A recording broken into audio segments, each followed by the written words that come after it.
আপনার ঘরে wifi control করেন, আপনার স্মার্টফোনকে বলেন তোর আন্ডারে আমি না, আমার আন্ডারে তুই। সপ্তাহে 2 দিন স্মার্টফোন টোটালি বন্ধ করে রাখার অভ্যাস করেন। রাতে 10টা বাজে ওয়াইফাই সুইচ বন্ধ করে ঘুমান। মোবাইল থেকে যত গেম আছে সব ডিলিট করে পুকুরে ফেলেন। আপনার বোনকে পর্দা করার কঠিন পর্দার মধ্যে ঢুকান। আপনার মোটরসাইকেলের পেছনে আপনার বাবুনকে বসানোর অভ্যাস বন্ধ করেন। জিন্সের প্যান্ট, যে চাপা প্যান্ট পরলে পুরো বডি বোঝা যায়, ওই প্যান্ট ফেলে দেন।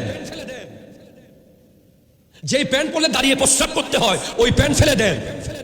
যেই প্যান্ট আপনাকে নামাজের থেকে বিরত রাখে, ওই প্যান্ট ফেলে দেন। যেই ড্রেস আপনার শরীরে একজন ফুটবলারকে বহন করে, যেই ড্রেস আপনার শরীরে একজন নায়ককে বহন করে, যেই ড্রেস আপনার শরীরে একজন গায়ককে রিপ্রেজেন্ট করে, সেটা ফেলে দিয়ে নবীর সুন্নাত গ্রহণ করেন। অনেক হয়েছে, অনেক হয়েছে, অনেক হয়েছে, অনেক হয়েছে। আন্না নিজের জায়গা থেকে এখন প্রতিবাদ আর না, প্রতিরোধ করতে হবে। ঠিক কিনা কথা চলে বলেন না?